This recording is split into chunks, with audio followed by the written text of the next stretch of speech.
Hi అండి, అందరికీ నమస్కారం. Welcome to my channel Sowji thoughts. ఈరోజు కార్తీక పురాణం 19వ అధ్యాయం వినేద్దాం రండి. చతుర్మాస్య వ్రత ప్రభావ నిరూపణ.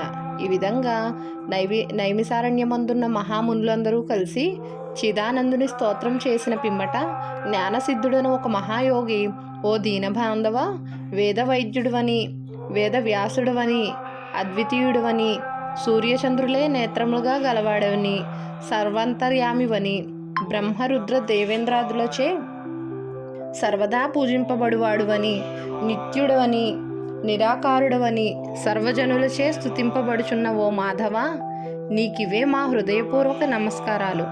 సకల ప్రాణకోటికి ఆధారభూతుడవు ఓ నందనందన, మా స్వాగతమును స్వీకరింపుము.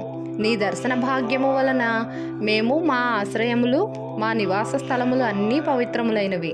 ఓ దయామయ, మేమీ సంసార బంధం నుండి బయటపడలేకుంటిమి, మమ్ముద్ధరింపుము. మానవుడు ఎన్ని పురాణాలు చదివినా, ఎన్ని శాస్త్రములు విన్నా నీ దివ్య దర్శనమును బడయజాలడు. నీ భక్తులకు మాత్రమే నీవు దృగ్గో చరుడవు. ఓ గజేంద్ర రక్షక, ఉపేంద్ర, శ్రీధర, ఋషికేశ, నన్ను కాపాడుము అని మైమర్షి స్తోత్రము చేయగా శ్రీహరి చిరునవ్వు నవ్వి, జ్ఞానసిద్ధ, నీ స్తోత్ర వచనముకు నేనెంతయూ సంతసించితిని. నీకిష్టం వచ్చిన వరమును కోరుకొనుము అని పలికెను. అంతా జ్ఞానసిద్ధుడు, ప్రద్యుమ్న, నేను సంసార సాగరం నుండి విముక్తుడను కాలేక శ్లేష్మమున పడిన ఈగవలే కొట్టుకొనుచున్నాను కనుక నీ పాదపద్మముల పైన ధ్యానముండునటుల అనుగ్రహింపుము, మరేదియూ నాకు అక్కర్లేదు అని వేడుకొనెను. అంతా శ్రీమన్నారాయణుడు, ఓ జ్ఞానసిద్ధుడా, నీ కోరిక ప్రకారం అటులనే వరమిచ్చితిని. అదీనుగాక మరొక వరము కూడా కోరుకొనుము, ఇచ్చెదను.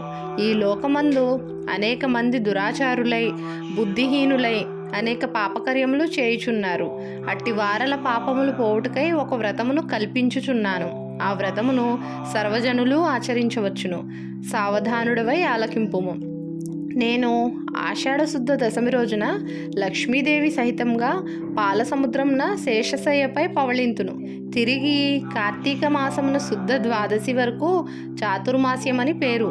ఈ కాలంలో చేయు వ్రతములు నాకు మిక్కిలి ప్రీతికరము. ఈ వ్రతం చేయు వారులకు సకల పాపములు నశించి నా సన్నిధికి వత్తురు.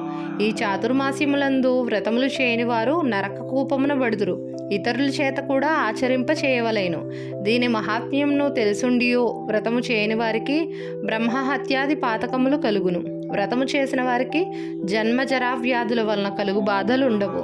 దీనికి నియమితంగా ఆషాఢశుద్ధ దశమి మొదలు శాకములను, శ్రవణశుద్ధ దశమి మొదలు పప్పు దినుసులను విసర్జించవలెను.